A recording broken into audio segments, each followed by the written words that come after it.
are live. Just get the final pieces in place. All right. Live on the space. Getting a little echo on your end, Task. I just muted my laptop. Do you still hear Oh, it? sweet. Yeah, I still hear it. Do you have headphones for the space? Can you hear me? I can hear you. Okay.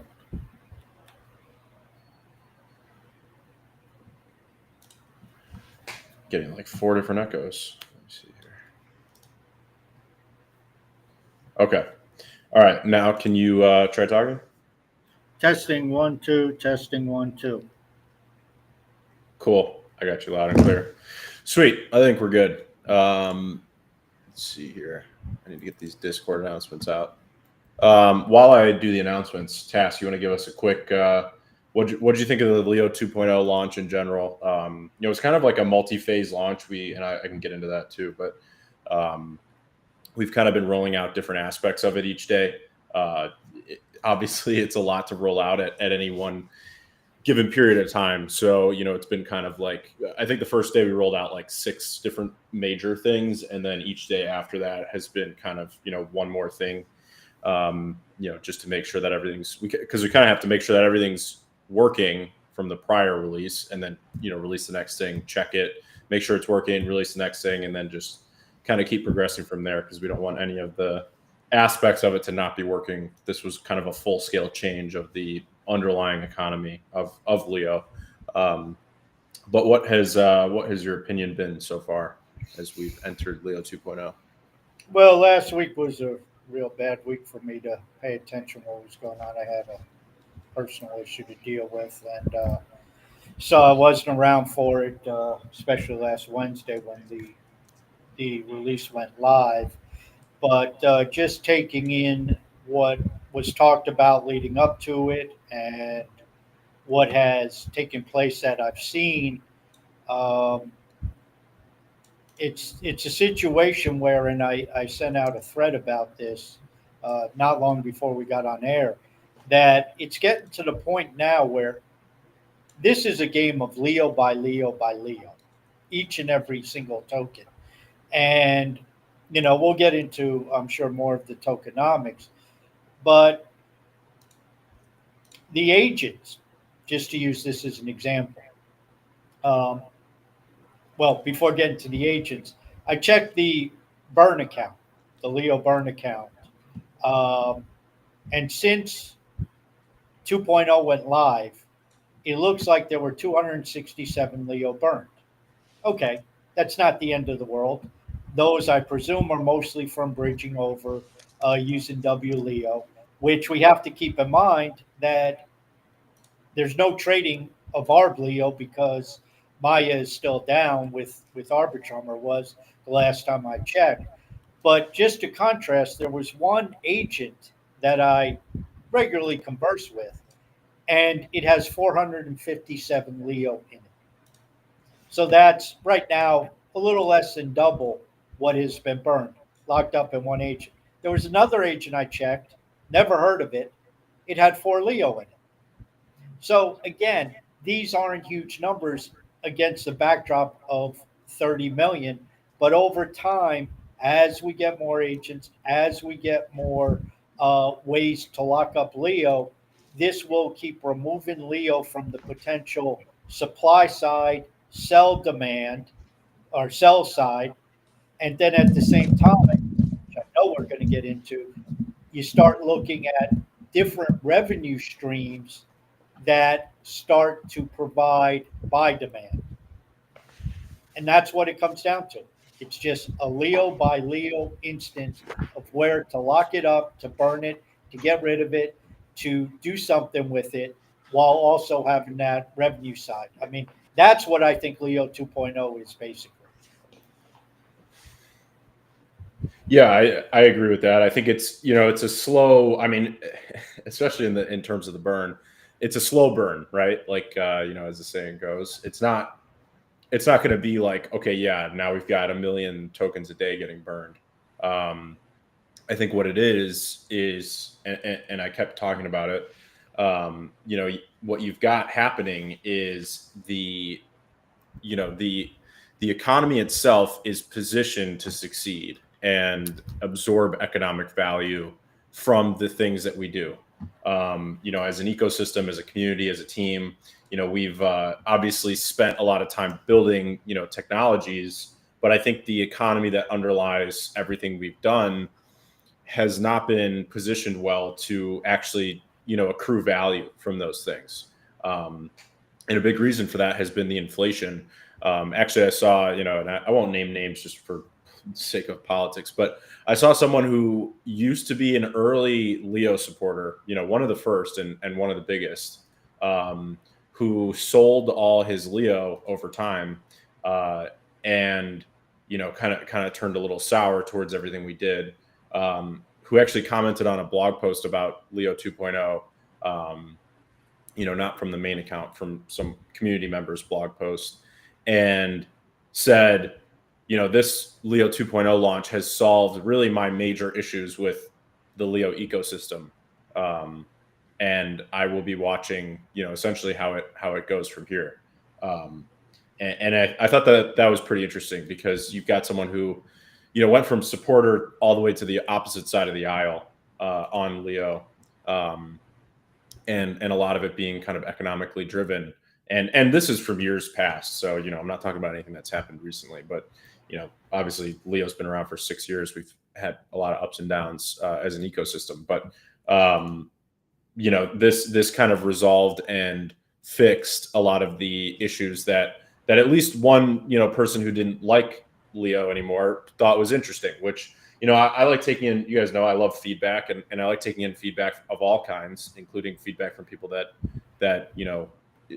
sometimes it's constructive, sometimes they just genuinely don't like you. And feedback from different perspectives is very helpful. So even from a perspective of someone who may not even want to see us succeed, looking at things and kind of giving feedback on them has been interesting.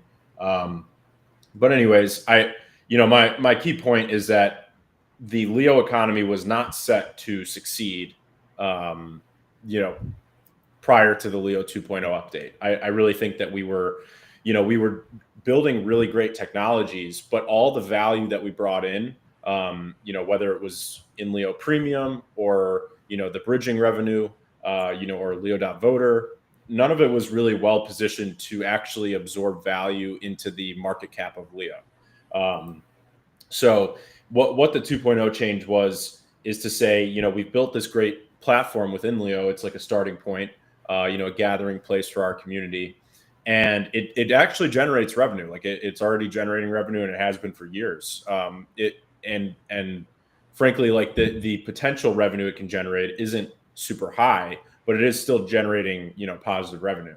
So if we transition the Leo economy away from inflation and turn that off completely, so cap the supply at what it is now, which is 30 million that can ever be created. And then from there, just allow, even if we did nothing else, we just allow in Leo to, slowly absorb economic value. Over time, you see the Leo burn increase, like you were talking about.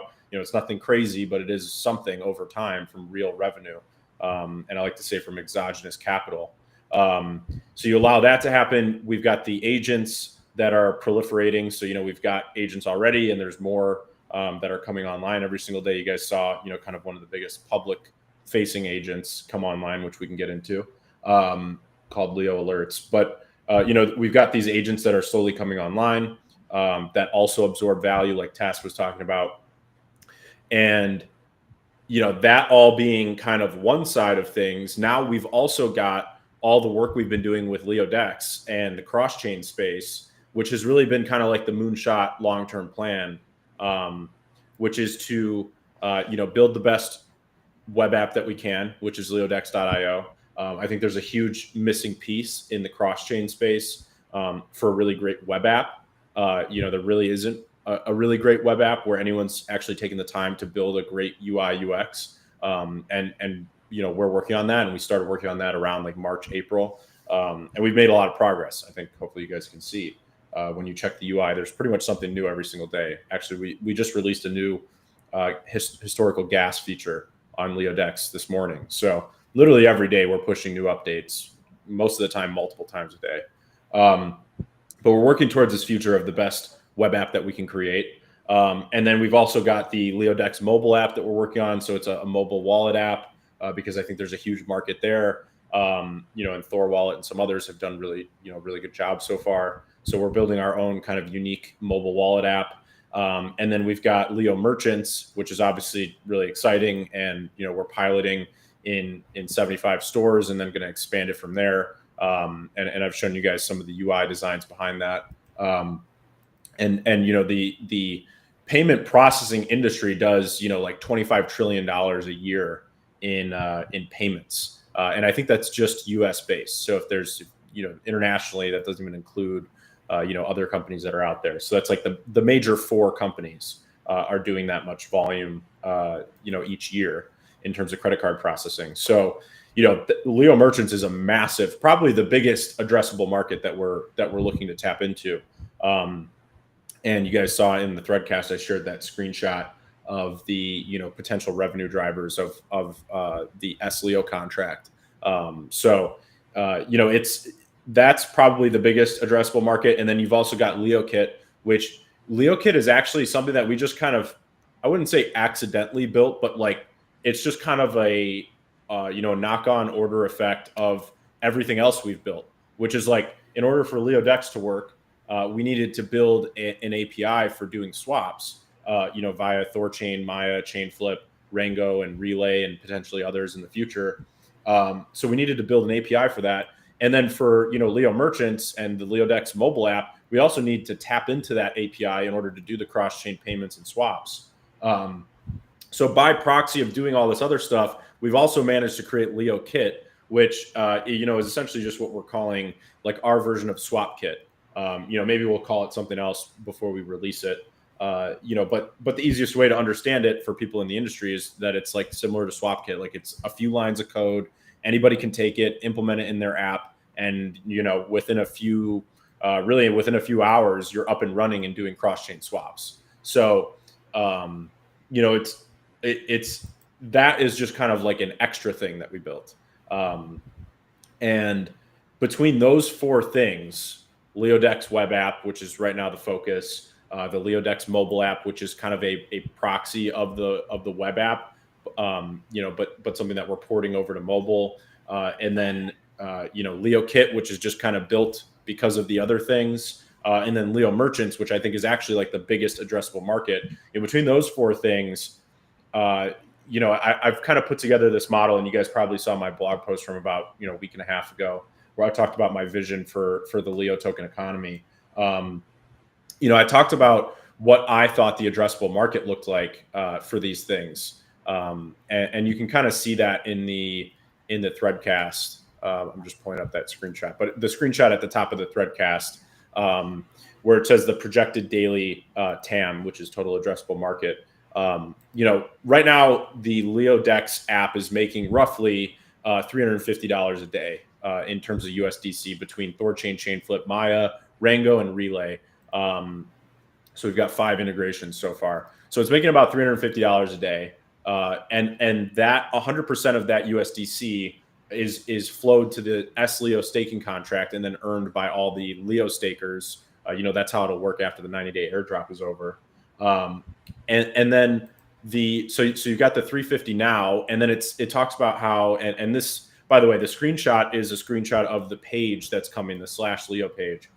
So then you see the projected daily based on the targets I gave in that blog post, which is, the yearly target for the web app is to do 10 million a year. The yearly target for Leo Merchants is 15 million a year, which would be about $1 billion per year in transaction volume processed for IRL payments. LeoKit is 10 million a year, and the LeoDex mobile wallet is 10 million a year. And we came up with the LeoKit numbers based on obviously SwapKit's numbers, so that would be us kind of like competing for that top slot. And then the LeoDex mobile wallet, that 10 million figure comes from kind of estimating Thor Wallet's market penetration. So this is just us kind of breaking into the market, I think then we go out and look for, obviously expanding the whole pie. But I think what's exciting about that is, like, you can see, and obviously this is all going to be real-time data on the Leo staking page, but you can see kind of where we are now. And then you can see kind of where we're headed, or at least the vision behind, what we're trying to achieve in terms of USDC for these 4 major projects that we're rolling out.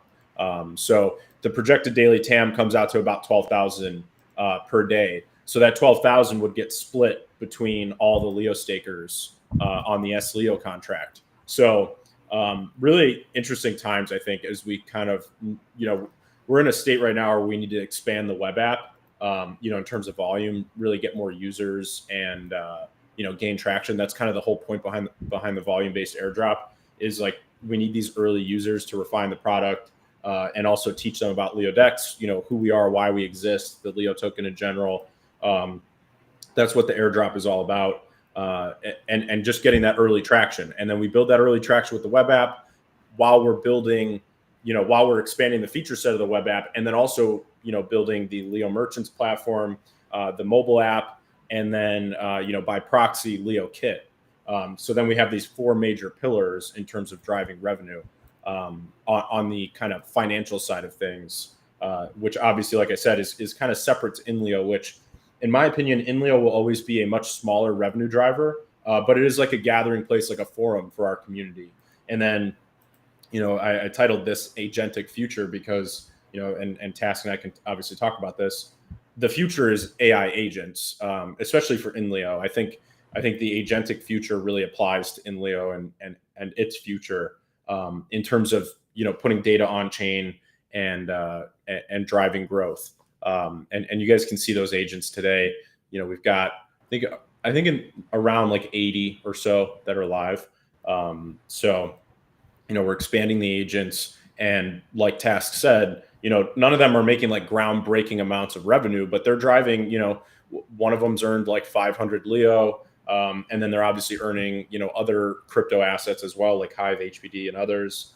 So they're able to do stuff in called the real virtual world, if you want to call it. They're generating value in some form or another. And then that value is then being given back to the humans through the system income rewards pool. So I think we've created a really unique model for Inleo to succeed kind of on its own little island. And then you've got all the Leo Dex and financial products, the 4 that I mentioned, on their own island, and they're connected, seamlessly through the Leo token. So that's how the vision of Leo is kind of shaped up. And things are going pretty well. Like, we're, Leo Dex is getting increasing volumes, kind of month over month. We keep seeing it go up. And really my focus right now is, how do we expand the feature set, refine the UX, and grow the user base simultaneously? I mean, it's not an easy task, but that is the general focus. Task, what is your? I don't know. We can go in any direction you want from there. I saw you posted, and a few other people posted the Leo alerts. Just bought some Leo. Yeah. And what I'm going to post here is a URL, because I'll give a little alpha on one of my upcoming, probably my post tomorrow morning. But here's the URL from YouTube. It's a channel. It's called Chicabana. And the key is 10.4 million subscribers. This is nothing but an AI generated channel. And there's another channel that has over 30 million subscribers, which is just AI music. And people are screaming and hollering that YouTube's allowing this and other things. But that's really not the point here. The point is Google, which owns YouTube, is well aware of where things are going. And the reason I bring this up is, and I've received a backlash, I've had arguments with people on Hive about this, and it's not humans and agents and it's taken over the internet. Well, yeah, it's taken over the internet. So you're either part of it or you're not part of it. And the building of agents on Leo is crucial for A, the tokenomics, which Cal just mentioned, but B, and one thing that Cal didn't mention, because it's still on the back burner, at least I guess in terms of timelines, is Leo AI or Leo Chat or the Leo, that has been talked about so long. It is crucial to keep, and I've been talking about this for over a year, to get the data online, on chain, excuse me, to get that data on chain. And that's what the agents do. They provide data because, and Cal has it on the back end because he's looking at the vector database. The amount of data that's coming in is trickling.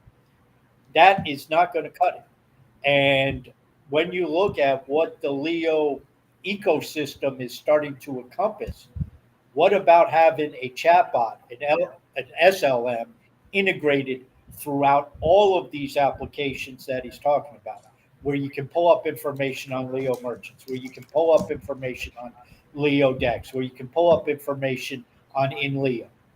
And you can do that all through Leo chat or whatever the hell it's called. That's what we're working towards. But to do that, the vector database needs data.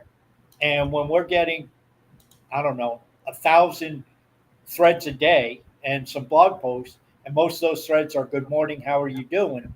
That's not training the AI. That's not feeding the database. And that's why Andresino, some of others, we've been doing stuff with AI summaries to try to load up the database with information so it's a knowledgeable agent. Yeah. Yeah. I mean, there's definitely multiple aspects to the agents. You've got the economic value that they bring. And I obviously keep talking about that because I think it's exciting from a user standpoint, and obviously we're talking about in Leo specifically here, but the agents are essentially doing work, right? They're doing different things, but, for example, they are, let's just use Leo alerts as an example. It's tracking the system income rewards pool buybacks of Leo. And so that's, when the Leo pool account receives HBD because someone, subscribed to in Leo premium, or it receives, beneficiary rewards from the @Leo finance account. If you guys read a blog post and set it as the beneficiary, or any of the other forms of revenue, when all that revenue now funnels to the @Leo pool account, it pools up in there. And then the @Leo pool account swaps for Leo. So it'll either buy Leo on, the diesel pool on Hive engine, or it will buy Leo on the order books on Hive engine. And it doesn't really matter where it buys Leo because it's essentially, where the mechanisms that are buying Leo buy it are relevant to what it's doing with that Leo. So, for in Leo, the revenue is pooled up in Leo pool and buying it on Hive because then the Leo that it buys are then distributed to the SERP, and then the SERP is then distributed to the humans on in Leo. So it just makes the most sense to buy it there. But Leo is arbitraged seamlessly between all the different blockchains. So actually, the SERP buying activities that happen on Hive actually lead to more arbitrage on the other bridges because then, arbitrage bots are reading all the prices. And then, when the price gets out of whack, essentially they buy it on another chain and then bridge it over to Hive and then sell it there. And then the SERP probably buys it back from them. And that ultimately leads to bridging fees. And those bridging fees then burn the Leo. So they're bringing exogenous capital from those arbitrage bots, and then they're burning, the revenue that's generated there. So you actually have an economic value there as well. But the point is, Leo's being bought where it's used. So for the SERP, it's being bought on Hive engine. And then, for the S-Leo part of things, the POL is buying, it's earning USDC on Leo Dex. Obviously, this is after the airdrop is over. It's earning USDC on Leo Dex, and then it's buying Leo on Arbitrum, which is native Leo. And then it's staking it as more S-Leo so that the next day it earns more USDC to then go out and buy more Leo. And then it's locking it up forever. So, the buybacks are happening where they are most relevant. So LeoDex does it separately from in Leo, but they all kind of go seamlessly together because the more volume you have on the different chains, the more bridging activity that happens. And then when the bridging activity happens, it's taking Leo out of the circulating supply and burning it permanently. So kind of interesting how that kind of self-balancing act works. and I think it's just going to keep growing over the long term. But the agents are generating essentially system income in various forms. So some of the agents actually just lock up what they earn. Other agents buy themselves premium. So when it's relevant, they'll buy themselves premium, which if you think about it, and I've posted about this because I think it's interesting as a thought experiment, is that the agents are essentially earning, they're essentially doing work every single day, 24/7, 365. They don't need breaks. They're essentially doing work every single day, earning micro rewards, and then they're buying themselves premium, which essentially means that they like pool up their own earnings, then they buy premium from Atleo Pool, which means that the $10 that they earned is then donated back to the pool so that humans can then go and earn it. So you could think of a future where we have 1,000 agents, for example, and those 1,000 agents are working every single day, having micro earnings that are then feeding the SERP, which then the humans, you guys, are earning. You're earning from that pool. So essentially, you have bots working for humans, which I think is actually where the future is headed in a lot of ways. So why wouldn't we build the future that I think is going to happen? I mean, whether it's physical robots, in factories building for humans and generating economic value for humanity, or it's agents on a digital platform like Inleo that are building things and earning economic value and then giving it to the humans. I think this is where the future is going. I don't think any of you guys probably disagree with me. If you do, feel free to post in the Threadcast why you disagree with that future. But I think the future is you have agents, bots, and various forms of AI that are simply working, generating economic value, which is then creating more prosperity for humans, whether it's directly giving that value to humans like we are with the SERP, or in other forms, just generally making society better. So I think Inleo is actually kind of a little microcosm of where society is headed, and we need to make sure that we push, on the forefront of that future. And I think we are, already there, really. Like I said, we've got the agents live and they're earning. So, they don't earn anything crazy, but they do earn. And over time, I expect it to increase both in terms of number of agents and how much they earn and generate in terms of economic value. Let's knock out some of these questions before we get too far behind.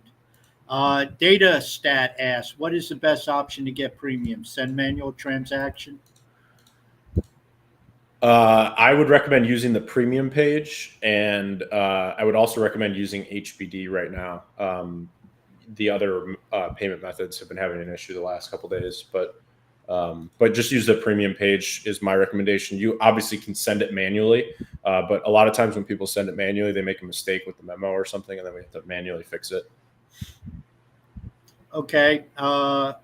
Stikane, what happens to the leftover Leo tokens once the 2.5 million airdrop is over and not all have been handed out? I think it's going to get overcommitted. So, the Leo that's designated for the airdrop will all get earned. I think the airdrop will probably end before the 90 days is actually over, is kind of what I think about it. Okay. Brando asked, are you planning on launching AI agents on Leo decks in the future, like an agent making recurrent buys, etc.?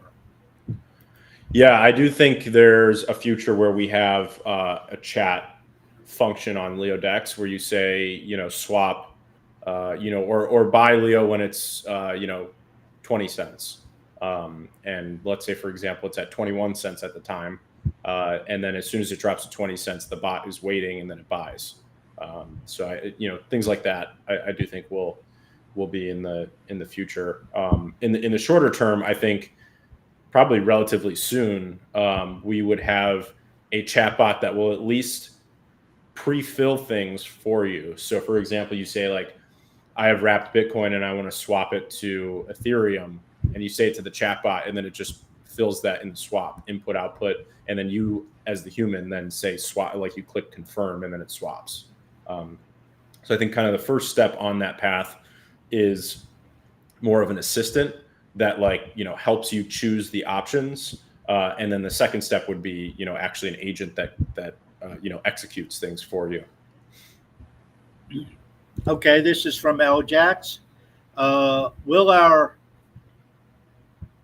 Leo AI driven Lions be compatible with the X402 protocol that allows for autonomous payments by AI agents and based on USDC? I don't know if you know anything about that. I'm not really sure about that protocol in specific, but we'll integrate anything that makes sense. Okay. I'm not familiar with X402 though. Okay. Brando with another question. Did you ever consider launching a test net at some point when developing Leodex? Yeah, well, we've had testing environments. We still have testing environments. So the team and I use various testing environments that have different features and versions. But I am a very big proponent of shipping things live. So we test things as much as we can, but then we ship them because the best feedback is gained from being in production. So. All right, Andersino, should Inleo get their own Bitcoin treasury? We can maybe use it to loan against and stuff. Well, I see the problem with how do you custodian that to start with, and why do a Bitcoin treasury when we probably want to start a Leo treasury and do lending against that is my guess. But what are your thoughts on it? I have kind of three things on that. The first would be, you've got Leo strategy, which, obviously has gotten a little controversy, but I've kind of stepped in as an advisor and kind of guiding what happens with that. So I'm a big fan of what Leo strategy is aiming to do, which is essentially just be a strategy company, and they launched, was it close to like 7 to 8 months ago, I think, something around there. So they've been around for a decent amount of time, and they've been scooping up Leo, kind of quietly in the background. They've only sold, because they're essentially doing an initial fundraise. So they've sold like 20% of that initial fundraise.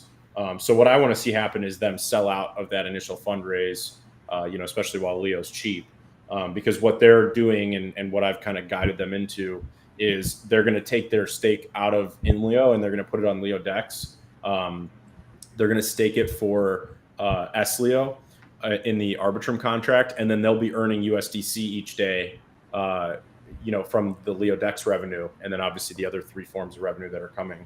And then they will, that USDC will then buy more Leo each day, stake it in SLEO, and then the next day they'll have more to earn. So they'll actually act like another form of protocol-owned Leo, but obviously as kind of a separate entity.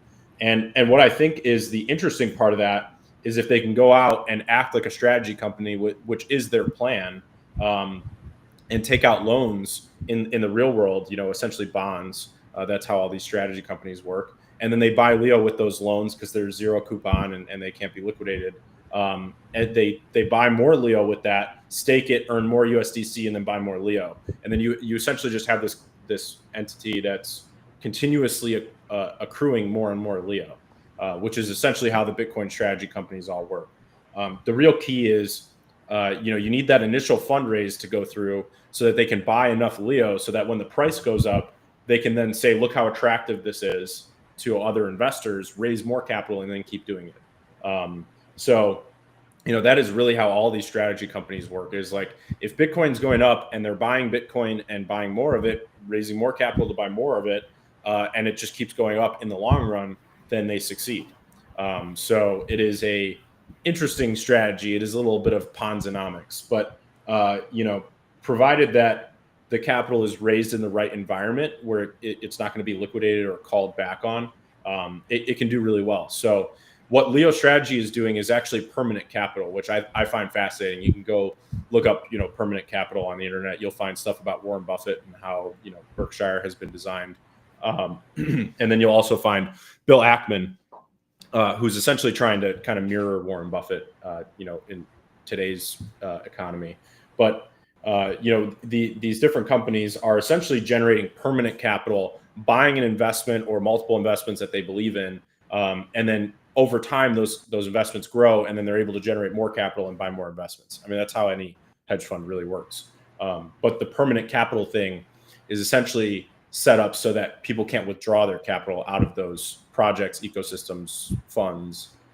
So that's what Warren Buffett has always had, where instead of having a normal hedge fund where people can put in capital and then withdraw it whenever they want, in a permanent capital company, people buy the stock or the ticker or the crypto in the form of, for Leo strategy, that's LSTR, or for MicroStrategy, that's MSTR.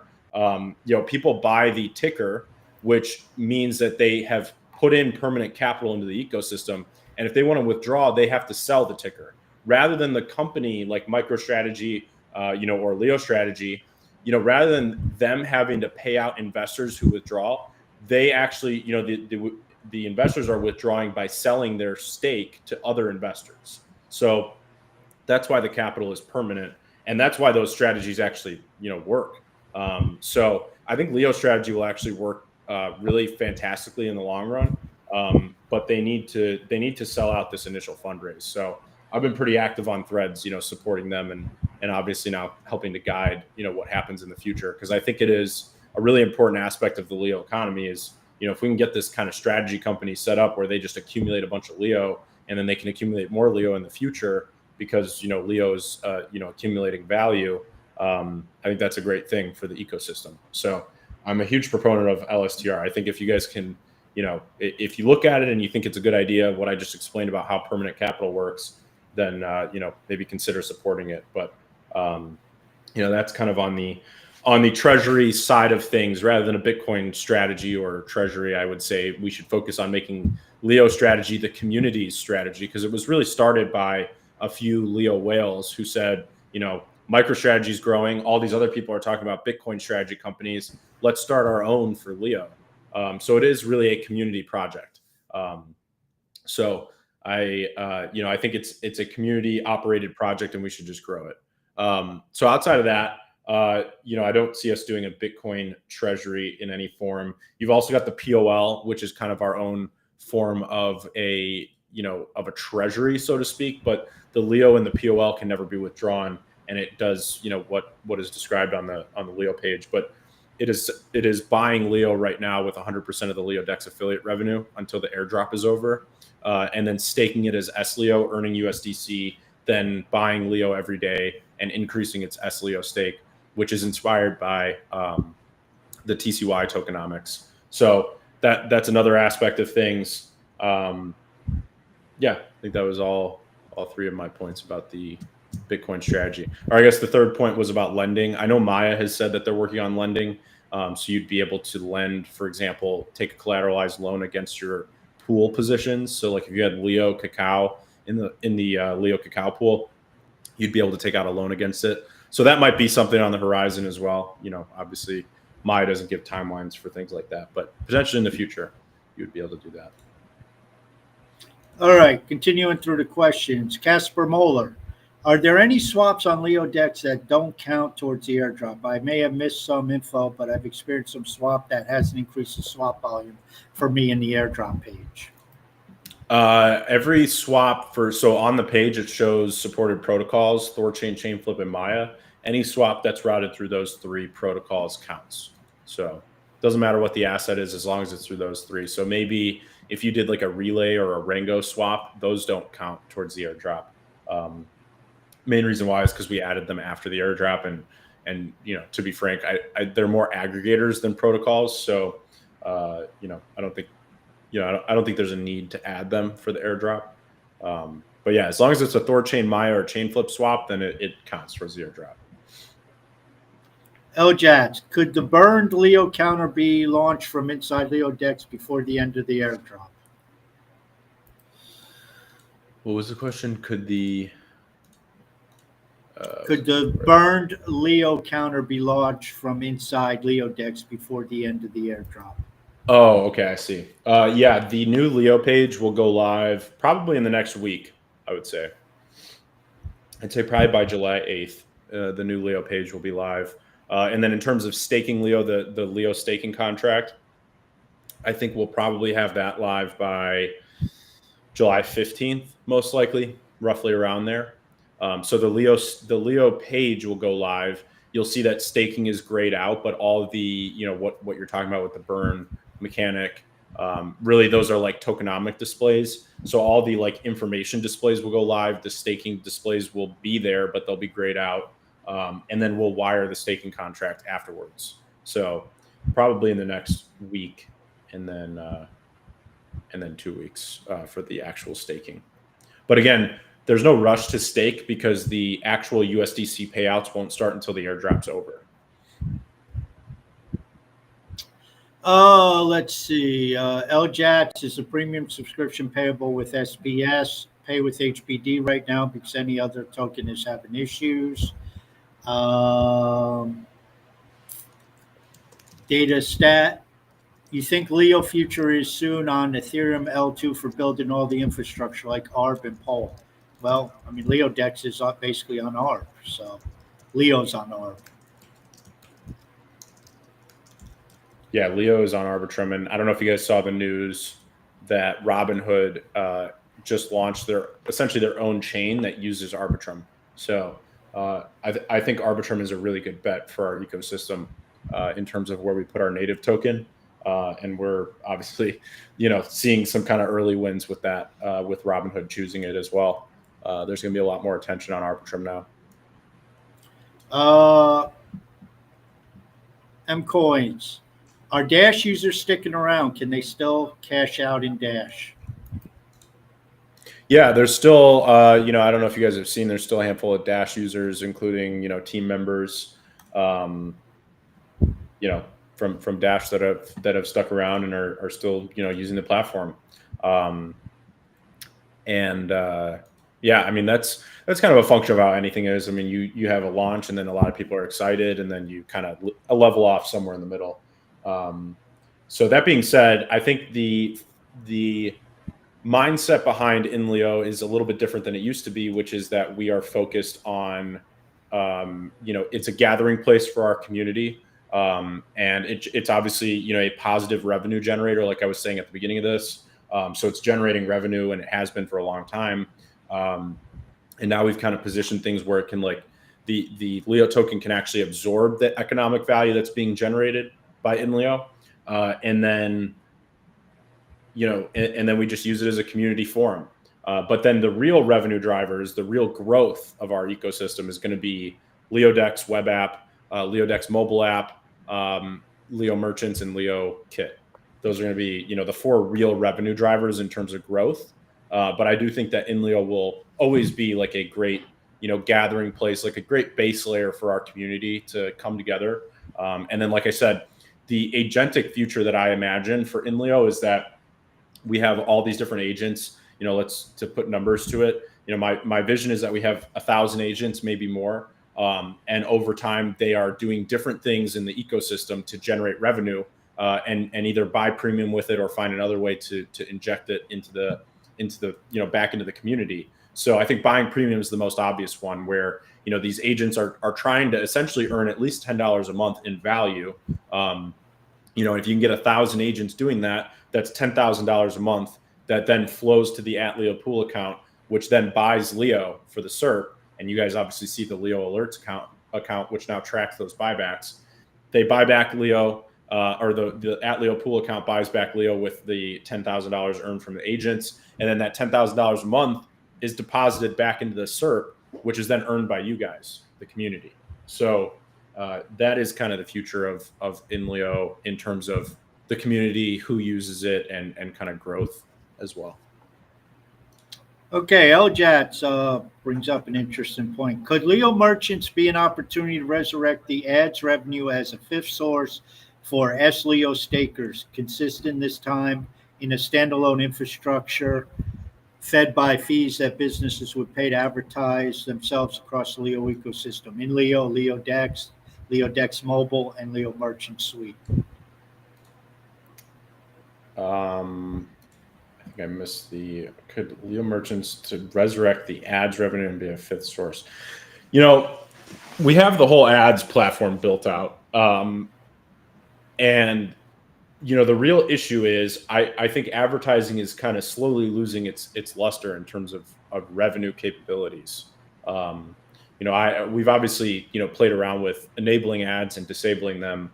And ultimately, I decided that they generate such little economic value that they're not even worth having, because they, the economic value they generate is so much lower than the the hit that we take to the user experience, that they're not worth having right now. So, in the future, if we have, enough users and attention, then maybe we enable the ads. I mean, the whole platform is built out. It's just like I said, it's not generating enough economic value to even be worth running and operating right now. So, maybe down the road, but I'm not really concerned about ads revenue. I think the model that we have within Leo right now and the agentic future is far more important than the ads. And then when you layer in that we're focused on Leo Dex, the Leo Dex mobile app, Leo Kit, and Leo Merchants, I just think that the total addressable market of ads is just too small. It's really not worth even pursuing, in my opinion, when we've got all these other things that are on the table and honestly much more lucrative and much more feasible for our ecosystem. The critical lead domino to ads is a bunch of InLeo users, and I don't think that scalability is really there. So I've shifted my focus to being the financial platforms and tools that we've been building. I think they're a lot more lucrative for us as a community and ecosystem. Casper Moeller, reward. Sorry to cut you off, Taz. Sometimes I think sometimes one of the hardest but best things you can do is to learn what to say no to. So we've chosen to say no to ads and focus on these other things that I've talked about, which I think is a really hard but important thing to do. Well, I mean, just the volume of clicks that you have to get to make ads worthwhile versus the amount of activity, let's say on a Leo Dex. Just start $100 an ad versus $100 on Leo Dex. Two different worlds. Casper Moeller, rewards from airdrops will be paid in ARB Leo, correct? It is. Yes, it'll be Arbitrum Leo. So every 30 days, so the airdrop is 90 days long, and every 30 days there is a phase, essentially is what we call it. And at the end of each phase is when the payout of liquid Arbitrum Leo happens. So, I did a lot of research about how airdrops work and what people are looking for. And I'd say one of the biggest ones is having no token locks. So paying out liquid tokens, and then, just ease of use in general. So every 30 days, liquid Leo in the form of Arbitrum Leo is paid to people who swapped on Leo Dex. All right. Next question. When will perps be a thing? When Maya gets it done. So Thorchain actually just launched perps on their app layer. So the Ruggira perps just went live. I've been watching that both, front end and back end. And we have a front end designed for perps. So we're kind of allowing the initial kinks to get worked out. And then I've got kind of a killer UX, I think. I'm actually really excited to roll that out. So probably pretty soon, like sooner than you'd probably expect, to be completely honest with you. We'll have perps live. And it's all thanks to, and Task has talked about this and probably will want to riff on it too. But, we're now building with Leo Dex, and what really excites me about it, we're building in a space with other people that are building, relentlessly. So, we benefit not only from the things that we build, we benefit from what people are building around us. For example, perps. So, other teams have worked really hard to make perps possible on the back end. And now we're able to step in and say, hey, let's build a really great user experience for this and tap into your back end. That sounds oddly sexual, but we'll tap into their back end, and we'll launch our own front end for the perps. And we benefit from something that they put in the work to build, and they benefit from us building on that as well. Leo porn coming up. Only Leo. Yeah, we actually already built that. Yeah, what Cal says is correct, and here's the way, and quite frankly, Leo Dex, in my opinion, is misnamed, or will soon be misnamed, because and Cal is obviously a lot more knowledgeable and pays a lot more attention than I do and talks to these people, but what you have happening with Maya, with Thorchain, with some of these development teams, is they are building or looking at building a new financial system. And yes, swaps and trading, that's the first layer that they're focused upon. But Andersino mentioned collateralized lending. Well, Cal mentioned that there's a team working on that on Maya already. Perps. There's other things that are going to roll out that are involved in the financial spectrum that aren't necessarily focused upon trading and swapping and that type of thing. And the great thing about Leo is, as Cal said, it's Leo Dex is just a UI. So anything they build can be incorporated in. As he said, the perps part of the UX is ready to go. He's just waiting for some of the bugs and the kinks to be worked out on the back end by the team that actually built the perps. Leo did not build the perps. So this is where all's Leo, the development team for Leo with Leo Dex, all they're doing is just front end building. They're just building a web app. And so you want something else added to the web app. If it's on Maya, if it's on Thorchain, it gets built in. That's it.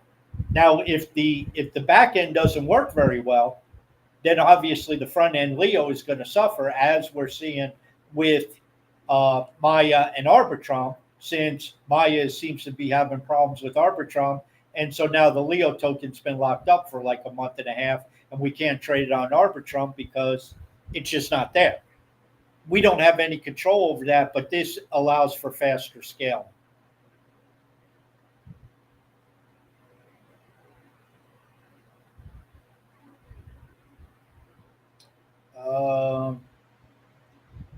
Winanda asks, so it's okay to stake here on in Leo and unstake later, transfer to Leo Dex, right? Yeah, I mean, it's a 90-day window, so the Leo Dex staking is a couple months out still. The staking will be probably by July 15th. You'll be able to stake on Leo Dex. That being said, the airdrop, like Tass said, that ends in like 84 days from now.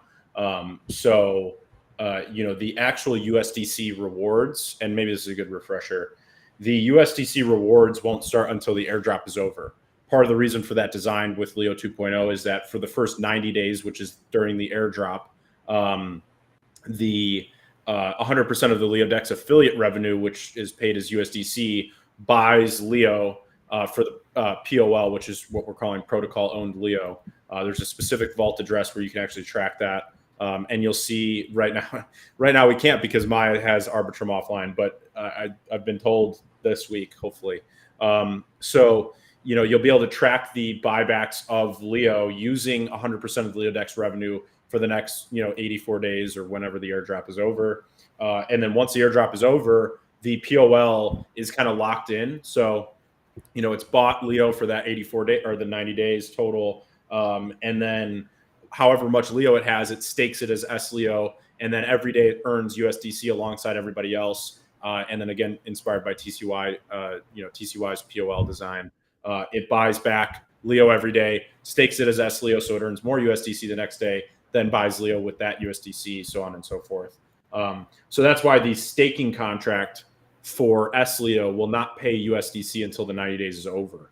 But you'll be able to stake. Probably by July 15th, you'll be able to stake your Leo if you want to, just to be ready for it. But that being said, you're not going to get anything. So you're not going to get anything until the 90 days. Then once the 90 days are over, 100% of the Leo Dex affiliate revenue gets paid as USDC to all the S Leo stakers, proportionally to how much you have staked. So just to use, simple examples, let's say that there's 10 million Leo staked in the S Leo contract.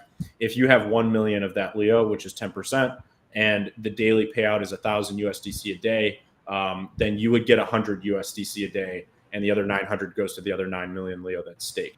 So it's all proportional, but that will start after 90 days, which I think is about September 23rd, I think is the date for that. Yeah.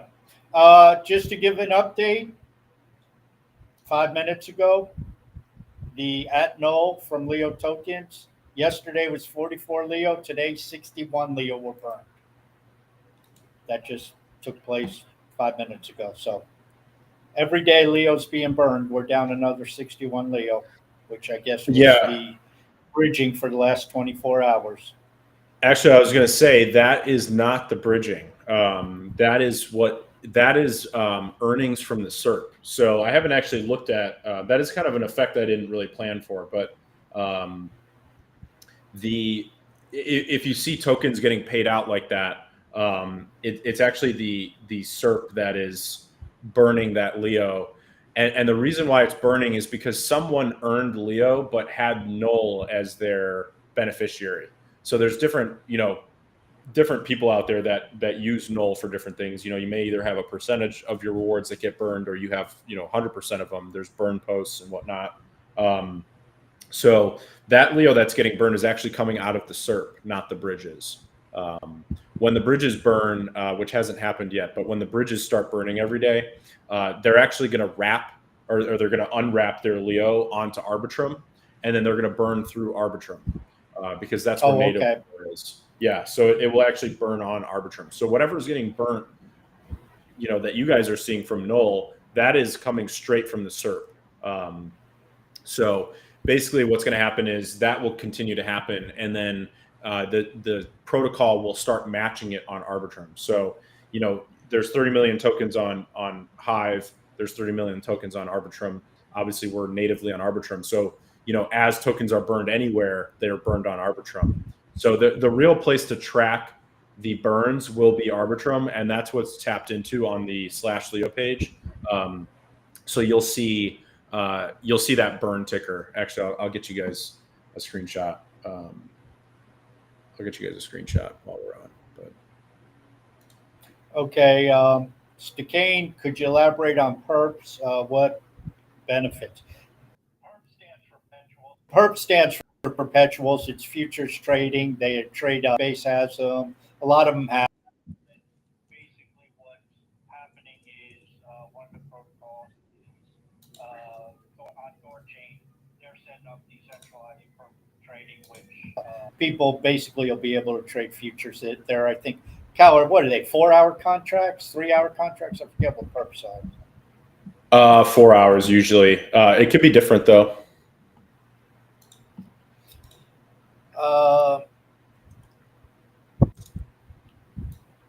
Let's see, people talking about Cal's back end. Nothing gets. I'm putting a screenshot of Burns UI in. I just posted it in the threadcast, so you should see that any second. That is, that'll show the burns from all the different metrics. Now that I think about it, we actually, because again, I didn't really plan for this SERP burning activity. I didn't really think about the fact that some people set null as their beneficiary, so that automatically burns from the SERP. So we will add another section there, a fourth, for the post rewards burn, or we'll probably call it SERP burn, something like that. But right now you can see it has all the different bridges listed out. Yeah, and again, I mean, it's not a hell of a lot, but now we're up to like 320 tokens that have been burned in the last 7 days. So, it all counts when you're talking about a max of 30 million. Every token becomes proportionally more important when you start to look at all these different avenues that we're talking about. Self-help patrols. How sturdy is ARB as an ecosystem? How much is Leo built to survive even if something bad happens to that ecosystem? ARB's a huge ecosystem. Obviously, Robinhood wouldn't build there. Robinhood's a multi-billion-dollar publicly traded company. They're not going to build somewhere where they think it's unstable. So I would say Arbitrum's very stable for a lot of different reasons, and that could be kind of an indicator of that. That being said, Leo is built to last. Honestly, if you really think about it, like if any of the one chains we're built on goes down or is gone for whatever reason, Leo exists on other chains already. So technically, we can kind of move to whatever chain we're already on. We just migrate the feature set over there. And then, you kind of, I talked about this with Task a few months or a few weeks. I don't know. Time has been moving differently for me lately. I think it was a few months ago, we did that one Lion's Den where we talked about how the native Leo is really just more of a theoretical thing. It's whatever the community decides native Leo is kind of what it is. And you know, the ecosystem has decided that Arbitrum is a better chain to be on. You know, and that's where native Leo is now, is Arbitrum. So, you know, it's the fact that we're, and I've always, you know, if you go back years ago, I talked about why I believe in being, you know, multi-chain. The future is multi-chain. It's not, you know, that you're on one chain or you chose another chain. It's that you're on every chain or at least all the ones that matter. And that's the way we built Leo, is that we're a multi-chain project. So, you know, we're on Leo DEX, we're a cross-chain trading interface. And then within Leo, you know, the data is being stored on Hive, but the token is on Arbitrum. So, you know, it's, and then we've got the bridges that allow you to go seamlessly back and forth between all the different chains. And then when you do, you pay a small fee, and that fee gets burned so that the whole ecosystem grows and benefits. So, you know, we're built to be multi-chain, which means that we are actually very well protected against the potential downfall of any one chain, because we've got all the others. So. Yeah, and with the EVMs, it's a easy conversion from one to another. It's just basically changing the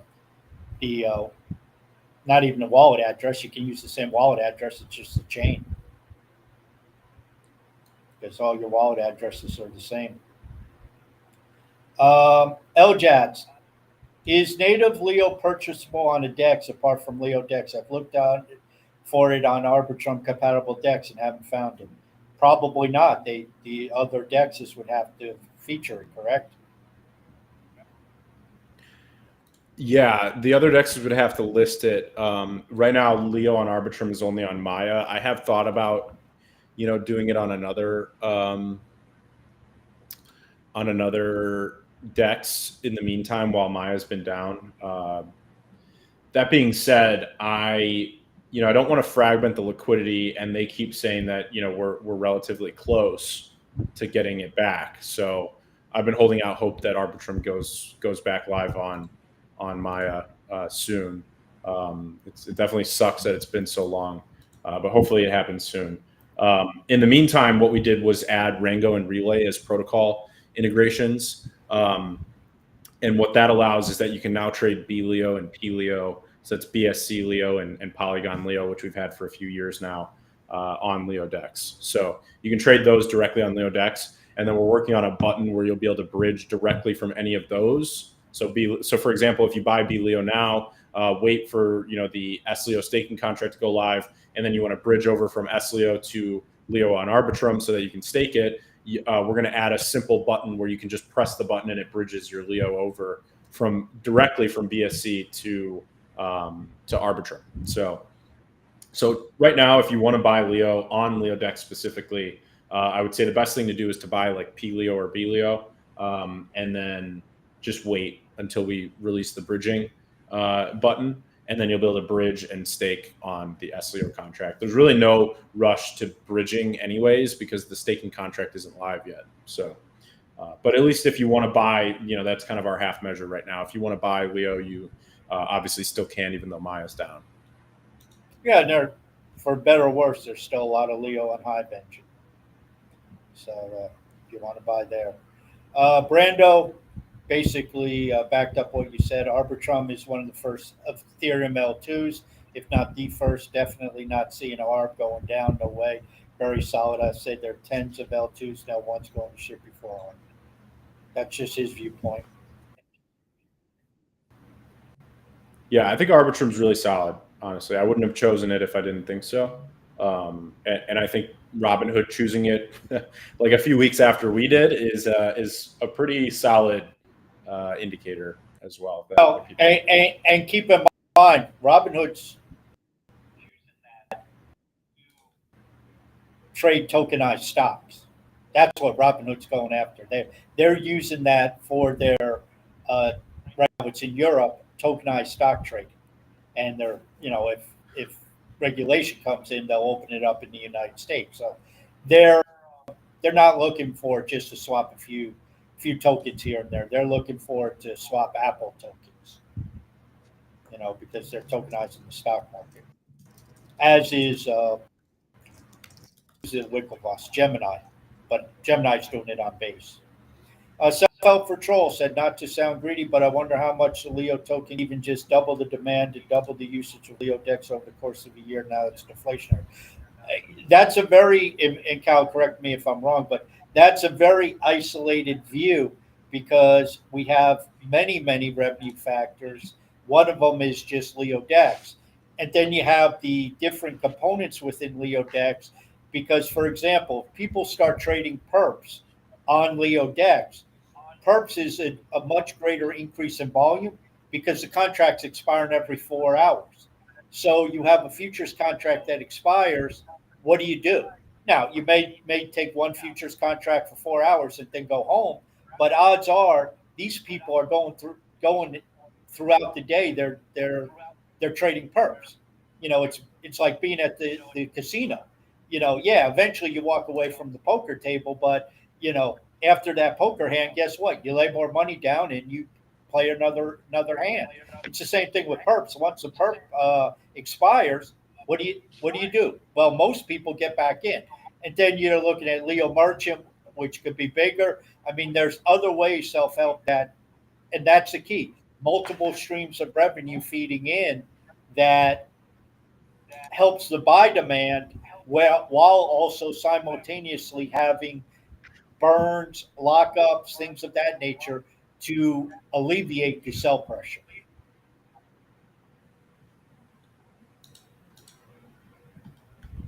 Yep. There's a lot on the horizon in terms of generating economic value. And what Leo 2.0 represents is us setting up Leo to unlock that value.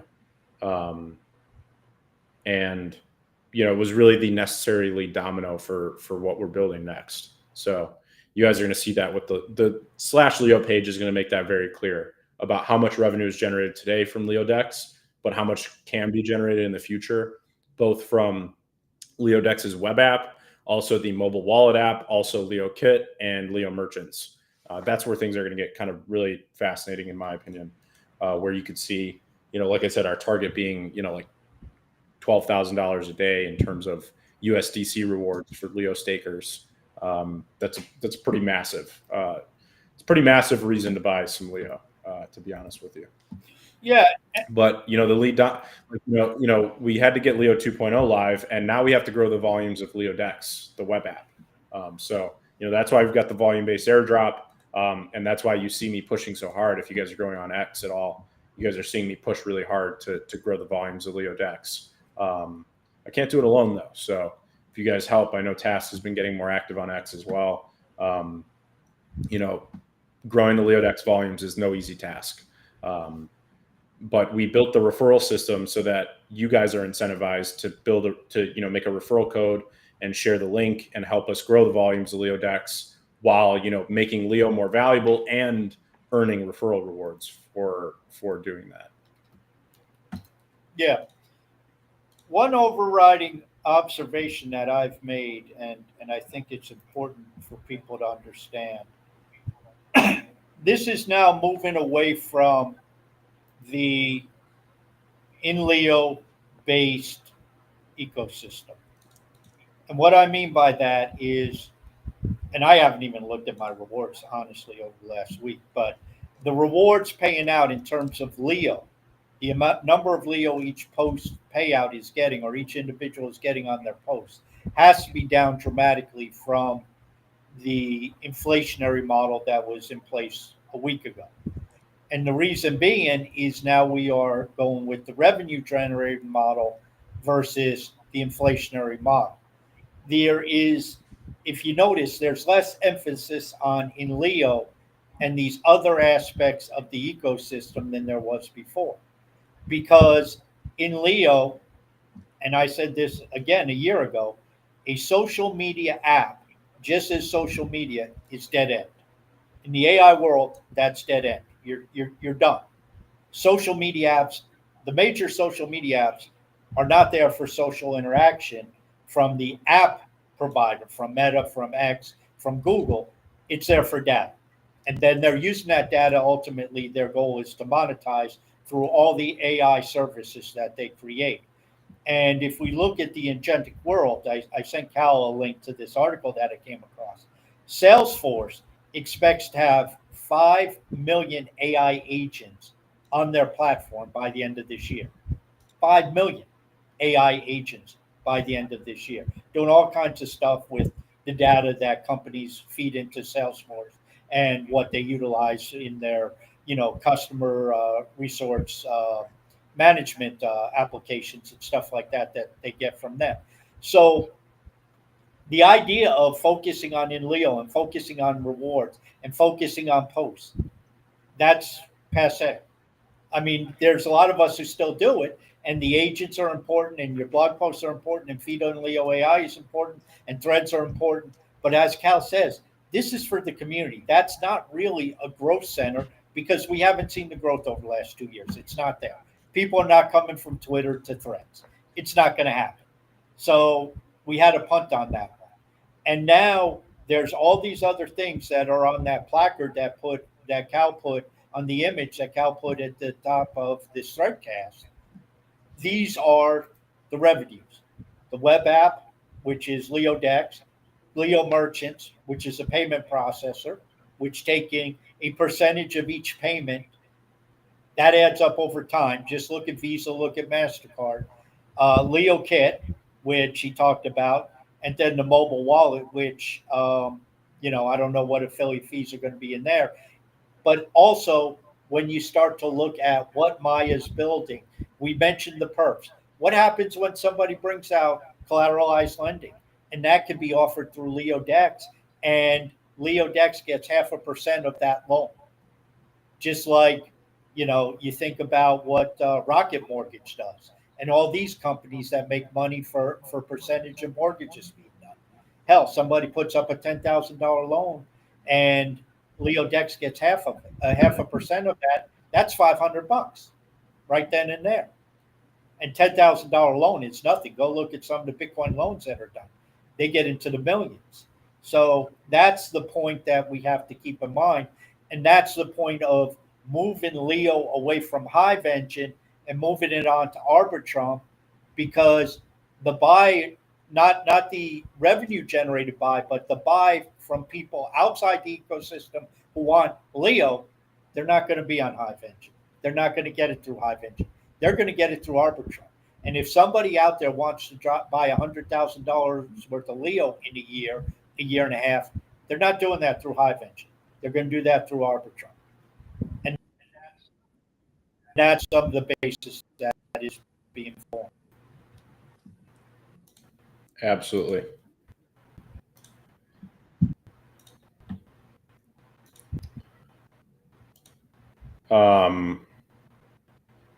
Yeah, self-help trolls. Essentially, that's what I was saying earlier. Is Inleo is a gathering place for the community, and it's got an agentic future where the agents generate economic value, donate it back to the SERP, and then the humans earn from the SERP. So, it's not that we're throwing anything out, ditching anything. It's that we're realizing what is really there, and what is really there, honestly, is Inleo is a great forum for our community. It's a great gathering place. It's also a great place for us to, essentially generate economic value with the agents. And then, we focus on Leo Dex and growing the 4 platforms I talked about there with the web app, mobile app, Kit, and Leo Merchants. So, it's about setting ourselves up for success, realizing what we have, leveraging what we have, and, really focusing on what can generate the most revenue, which, gets paid as USDC to all the SLEO stakers. So I think this is the future of our economy. Is, it kind of started last week when Leo 2.0 went live, and it's going to continue to expand as we keep rolling everything out. I mean, we'll probably be done with all the Leo 2.0 rollouts by the end of next week. Kind of like one by one, like I was saying, each day we're rolling out a different aspect of it. So we're kind of one by one finishing the whole rollout. And we're already kind of seeing the positive effects. I think, in terms of price action, just being kind of a leaderboard point system, price action has already improved, and we're not even done rolling things out. So as those things continue to get rolled out, I think it's just going to be really obvious that this was the right move, both for Inleo and for, Leo Dex's future. So I can't tell you how excited I am about what we've set up and built here in terms of the platforms, the ecosystem in general, the way the bridges work, the way the tokenomics are set up now. I think it's just something we should have done earlier, obviously, but in hindsight's always 2020. So I'm just glad that we did it now. To be honest with you, Task. I don't know how many more questions we've got, but we are coming up on the 1:30 mark. Yeah, I think we're just about out of questions. I think just to sum up, it's look at the icon at the top of the threadcast, and the idea is just more in each of these areas. Granted, okay, some of them aren't. Actually, three of them aren't live yet.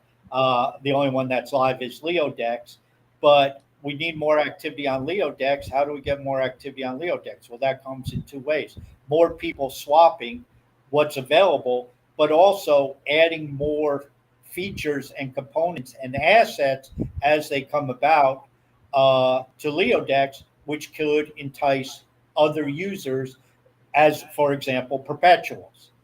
And the same thing on InLeo, whereas InLeo is actually looking in some ways seeing the deflationary model because of what we talked about agents, and the agents actually going in and locking up Leo through the proof of brain that is still in operation. And the more Leo that gets locked up there, that outside pressure. And so what Cal was just talking about of looking at the market activity, and over the last 6 already seen an improvement. Well, now we just need to keep adding to it from the revenue side, which helps the buy demand, from the these other things ultimately. Leo Bridge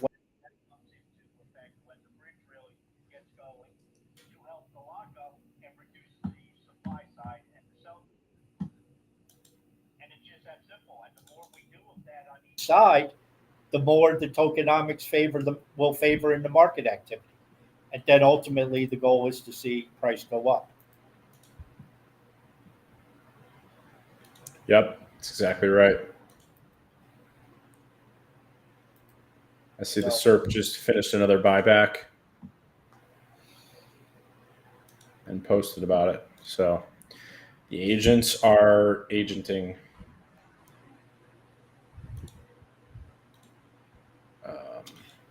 So the only other thing that I want to add is we will be having the Lions Den this Friday, and we will be, I'm sure, going over some of this stuff in a little bit more detail, or again from a little different perspective, and we'll get into the agents and stuff like that. Sweet. Yeah, I'm looking forward to it. Definitely excited to have the Lions Den back. So yeah, should be interesting. Hopefully we'll give you more to talk about with some of the rollouts that keep coming each day. We got a couple things rolling out today and tomorrow, so should be some good stuff to talk about on the Lions Den. But with that, set your reminders, 1 p.m. Eastern this Friday. Join Task for the Lions Den. Tomorrow we probably won't have a chain chatter tomorrow, but we will get back to our normal programming with that. We've just been obviously hammering away on the Leo 2.0 launch.